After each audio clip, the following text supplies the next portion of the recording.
Hello students of class 12th. In this video we are going to discuss about the applications of the Biot-Savart law. The first application is the magnetic field due to the straight current carrying conductor, and there are three parts to explain this magnetic field due to the straight current carrying conductor. There are three conditions. First condition is if we have got the finite conductor. Finite conductor means whose length is fixed. Okay, so the conductor whose length is fixed is known as finite conductor. And if we want to find the magnetic field at a point from this current carrying conductor, suppose this I is the current which is flowing in this finite conductor, and if we want the value of magnetic field at point P, which is at some distance from this current carrying conductor, then we have to drop a perpendicular on this current carrying conductor. So this dotted line represents the perpendicular on this conductor, and after dropping the perpendicular we have to join both the ends of the conductor to P. So that's why I have joined this end, the upper end with P and the lower end with P. Okay, in this way if we observe this diagram, we have got two different angles. Suppose this angle is alpha and this angle is beta. This alpha and beta are the angles made with the line joining to the ends of the conductor to the point P with the perpendicular which was dropped on the conductor from point P. Okay, so this is alpha, this is beta, and suppose the distance of, suppose this is point O, the point where the perpendicular is dropped on the conductor is point O. Okay, and the distance between O and P is small r. Let this is small r. Okay, this is the distance between O and P. So for this, the magnetic field at point P will be B is equal to mu naught I upon 4 pi r in bracket sine alpha plus sine beta. Okay, so this is the formula. By using this formula you will be able to find the magnetic field at the point P which is near to the current carrying conductor. So the numerical which will be based on this concept will be solved by using this formula. By using this, if we know the angles alpha and beta, if we know the value of current, and if we know the distance of point P from that current carrying conductor, then we can surely find out the magnetic field value, magnetic field intensity, that is capital B. This formula you have to remember. What will be the unit of magnetic field? SI unit will be always Newton per ampere meter or Tesla. Okay, now let's take second, infinite conductor. Second is infinite conductor. What is the difference between finite conductor and infinite conductor? As I already told you that finite conductor is that conductor whose length can be measured, and infinite conductor is that conductor whose length cannot be measured. It means here we are considering these two ends, means these dotted lines indicates that both the ends are infinite, means nobody can measure this length of the current carrying conductor. Suppose the current is flowing in this conductor and this current is I, and as I explained in the finite conductor, to join both the ends with point P. In the same way, we don't know where the end is in the case of infinite conductor, so it is imaginary that we have to join both the ends with point P. That's why I have joined in this diagram. And in the same way, the angle, suppose this angle is alpha and this angle is beta,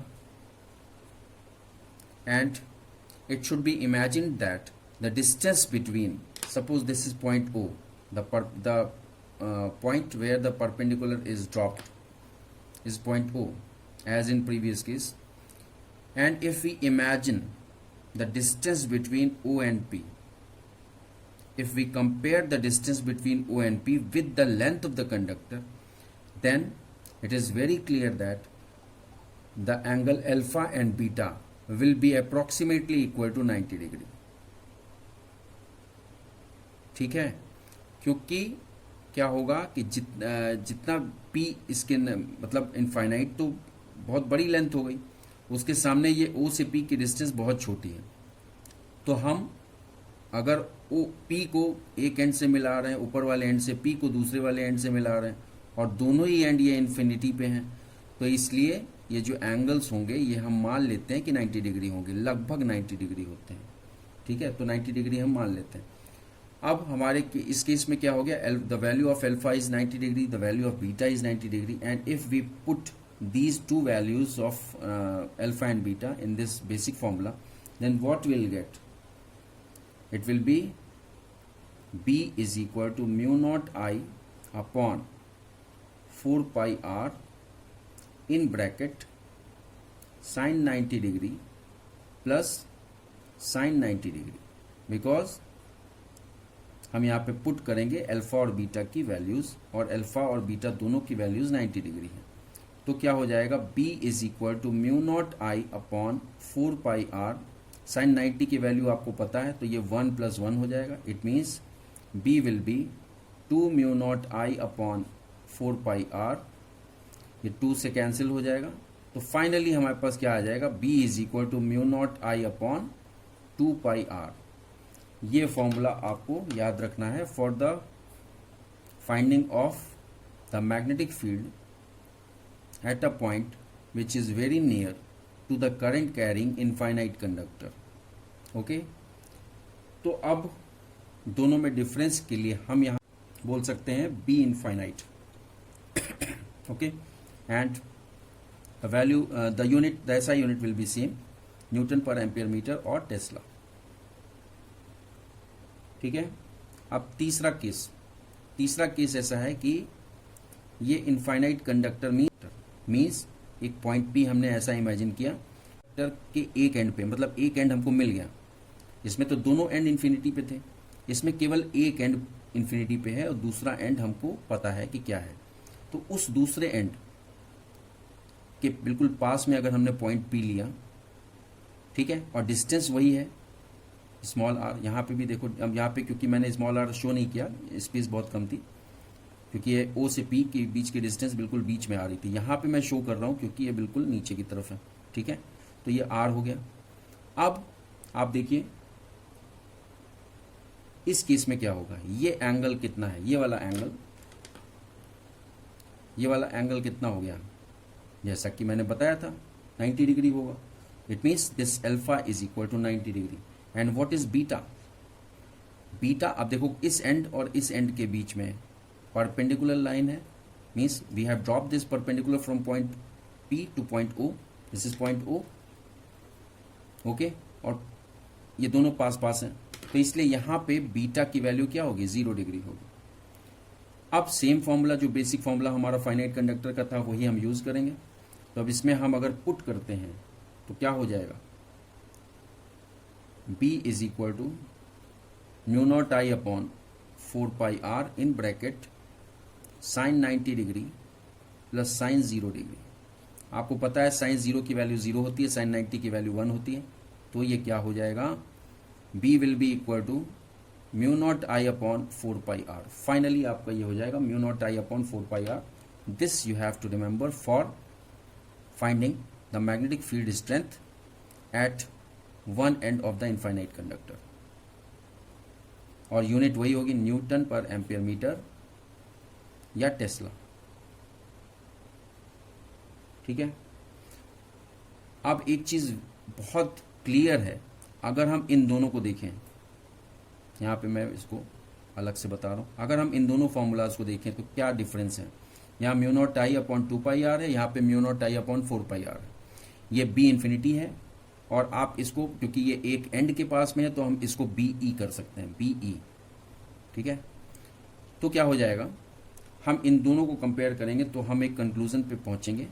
वो conclusion ये है कि BE means magnetic field at one end of the infinite conductor is half of the magnetic field at a point near the infinite conductor, means BE is equal to B infinite upon 2. ठीक है, ये आपको याद रखना है, BE is equal to B infinite upon 2. ये किस base पे हमने कंक्लूड किया, इसके और इसके बीच का रिलेशन देखिए, तो इससे कंक्लूजन ये आ जाएगा, BE is equal to B infinite upon 2. Okay, अब सेकेंड एप्लीकेशन क्या है हमारा? Second application is the magnetic field due to the current carrying circular coil. अब इसमें भी तीन चीज है, magnetic field due to the current carrying circular coil. इसमें देखिए फर्स्ट है आपका at a point on the axis of the coil, at a point on the axis of the coil. Suppose this is a circular coil and O is the center of this circular coil and the current I is flowing in this coil in anti-clockwise direction, and if we want to find the magnetic field at the point P which is on the axis of this circular coil, means on the axis means if we draw the axis, this OP is the axis of this circular coil, so that there is distance between O and P and suppose this distance is x. वहाँ पे R हमने imagine किया था, यहाँ पे x imagine कर रहे हैं. Okay, suppose this distance is x and the radius of this circular coil is small a. Radius I am writing here, radius is small a and distance of P from O is x. Okay, अब देखिए क्या होगा, इसका formula आपको याद रखना पड़ेगा. B axis means the magnetic field at point P which is at distance x from the center of this current carrying circular coil whose radius is small a and the current is I. Okay, so it will be mu naught capital N I A square upon 2 in bracket A square plus x square to the power 3 by 2. ये आपको याद रखना पड़ेगा. This is the formula to calculate the magnetic field at a point P, in this case at a point on the axis of the coil. Okay, अब यहाँ पे N क्या है? Capital N is the total number of turns in coil. अब coil में अगर मान लीजिए ये सिंगल टर्न की कॉयल है तो n इज इक्वल टू 1 होगा. तो फॉर्मूला आपका क्या हो जाएगा, mu not I a square upon 2 in bracket a square plus x square to the power 3 by 2 हो जाएगा. लेकिन अगर इसमें 10 टर्न्स हो गए, सपोज कॉयल में 10 टर्न्स हैं, तो कैपिटल एन की वैल्यू 10 हो गई. जब कैपिटल एन की वैल्यू 10 हो गई, हम यहाँ पे 10 पुट करेंगे तो आपका फाइनल फॉर्मूला क्या आ जाएगा, उसके बेस पे 5, ये 2 5 से 10 हो जाएगा ना, डिनोमिनेटर के 2 से ये n जो 10 है ये कट होगा तो 5 हो जाएगा. तो आपका फाइनल फॉर्मूला क्या आ जाएगा, 5 mu not I a square upon in bracket a square plus x square to the power 3 by 2. And the direction of this magnetic field will be along the axis of the coil. Means इस magnetic field की direction axis के along ही होगी. अब कैसे होगी वो अभी हम डिस्कस करेंगे. करंट की डायरेक्शन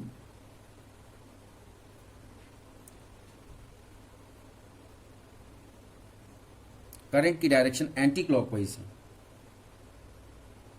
तो magnetic field should be away from this.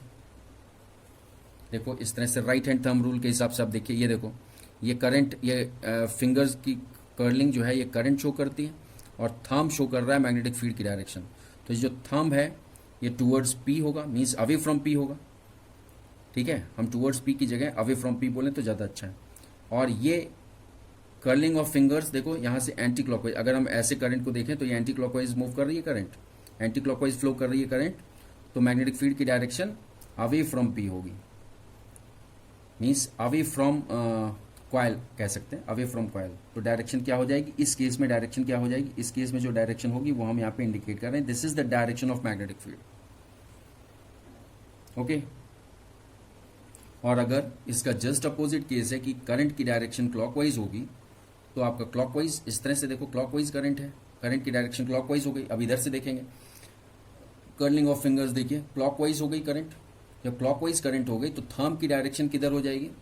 जब करंट क्लॉकवाइज हो गई तो थंब की डायरेक्शन टूवर्ड्स सेंटर ओ हो जाएगी। ठीक है, तो इतनी सी चीज़ आपको समझनी है, बाकी और कुछ नहीं है इसमें।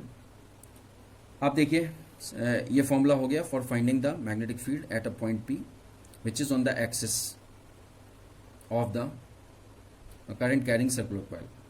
अब दूसरा केस है eight the centre of the coil. Eight the centre of the coil का मतलब क्या हो गया कि अगर हम ये जो पी पॉइंट है ये धीरे धीरे करके हम ओ के पास ले आए, मतलब इस कॉइल के पास ले आए और बिल्कुल इस तरह से ले आए कि ये जो पी पॉइंट है ये ओ पे लाई करे। जब पी पॉइंट ओ पे लाई करेगा तो हम इस चीज को हम ये बोल सकते हैं at the centre, means when the P point overlaps this O, तो हम एक चीज कह सकते हैं कि x की वैल्यू क्या हो जाएगी? x की वैल्यू 0 हो जाएगी। यहां पे लिख दे रहे हैं when p lies on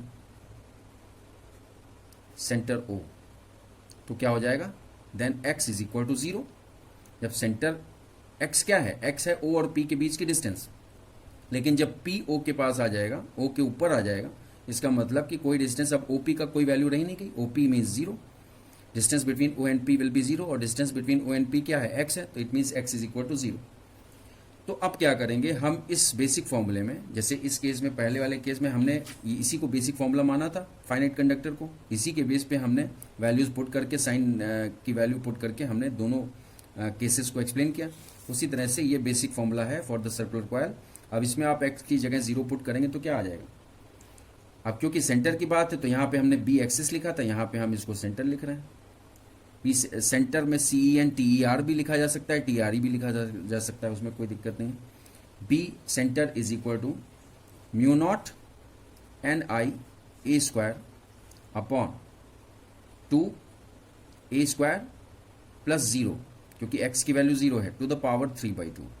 finally आपका बी सेंटर क्या आ जाएगा? Mu nought NI A square upon 2A to power A square into 3/2। अब इस 2 से 2 कैंसिल हो जाएगा, तो mu nought NI A square upon 2A cube, ये आ गया mu nought NI A square upon 2A cube.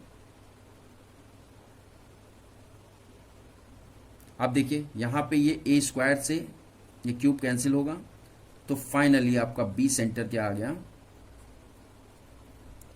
Mu nought NI upon 2A। इसको आपको याद रखना है। B centre means magnetic field which is produced at the centre of the current carrying circular coil. Current की direction यहाँ पे मैं बनाना भूल गया। दिस करंट की डायरेक्शन मान लीजिए यहाँ पे भी हम एंटी क्लॉकवाइज ही इमेजिन कर रहे हैं, एंटी क्लॉकवाइज ये करंट की डायरेक्शन है। तो mu nought NI upon 2A हो गया, जहाँ पे n बिल्कुल क्लियर है, total number of the turns in the coil, जैसे इसमें थी वैसे इसमें भी है। ठीक है, जितने टर्न्स होंगे उतना मैग्नेटिक फील्ड की स्ट्रेंथ ज़्यादा होगी। ठीक है, because magnetic field is directly proportional to the number of turns of the current carrying circular coil. और इसकी भी यूनिट वही होगी, न्यूटन पर एम्पियर मीटर या टेस्ला। यहाँ पे भी इसकी यूनिट क्या होगी? Unit of B will be newton per ampere metre और टेस्ला। ठीक है, अब यहाँ पे देखो वही डायरेक्शन की बात कर लें, यहाँ पे भी right hand thumb rule use होगा। देखो एंटी क्लॉकवाइज है, करंट की डायरेक्शन एंटी क्लॉकवाइज है, हमने फिंगर की कर्लिंग जो है एंटी क्लॉकवाइज के फॉर्म में की, इधर से एंटी क्लॉकवाइज करंट फ्लो हो रही है, तो थंब की डायरेक्शन किधर है? ऊपर की ओर है। इट मीन्स जो ओ पे जो मैग्नेटिक फील्ड डेवलप होगी उसकी वैल्यू तो यही होगी mu nought NI upon 2A, लेकिन इसकी डायरेक्शन ऊपर की तरफ होगी। तो जब डायरेक्शन ऊपर की तरफ होगी, मीन्स हम ये कह सकते हैं this direction is perpendicular to this paper. ये जो पेपर जिसपे हम लिख रहे हैं इसके परपेंडिकुलर होगी डायरेक्शन। इट मीन्स यहाँ पे जो डायरेक्शन डेवलप होगी हम इसको रिप्रेजेंट कर सकते हैं। एक चीज़ आप लोग जान लीजिए कि इस केस में जो ये फिगर बनी है, जब एंटी क्लॉकवाइज है करंट की डायरेक्शन, तो magnetic field perpendicular to the paper है। अब देखिए इस केस में क्या है, ये जो मैग्नेटिक फील्ड एट सेंटर, इसकी वैल्यू तो ये आ गई। अब डायरेक्शन वाली बात मैंने आपको बता दी कि if the current is in anti clockwise direction then the thumb will represent the direction of magnetic field and this direction is perpendicular to this paper.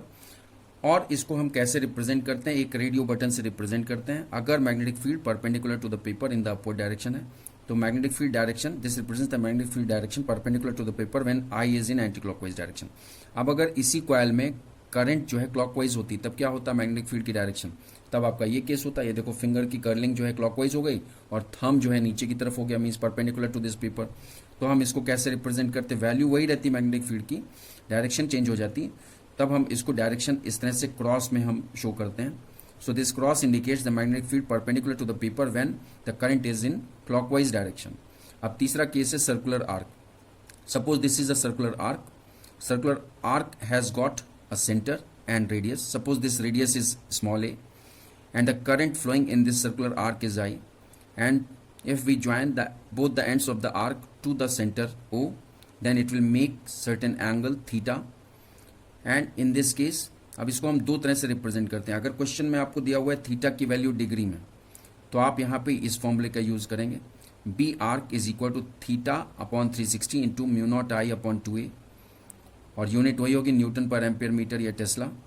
बस ध्यान देने वाली चीज़ ये है कि थीटा इस केस में डिग्री में होगा।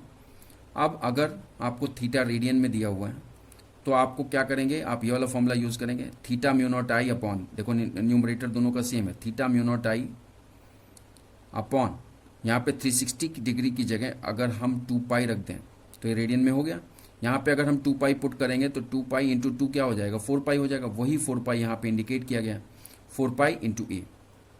तो अब ये फॉर्मूला किस केस में हम यूज़ करेंगे, जिसमें कि डिनोमिनेटर में पाई है, ये हम तब यूज़ करेंगे जब थीटा हमको रेडियन में शो करना हो या रेडियन में दिया हो, तो हमें मैग्नेटिक फील्ड निकालनी हो, तो हम ये सेकंड फॉर्मूला यूज़ करेंगे। अदरवाइज हमको डिग्री में दिया हुआ है तो फर्स्ट फॉर्मूला हम यूज़ करेंगे। वैल्यू यूनिट एसआई यूनिट वही होगी, इसकी भी दोनों ही मैग्नेटिक फील्ड कहीं पे भी हो तो उसकी SI unit Newton per ampere metre या टेस्ला होगी। Okay, thank you very much for watching this video.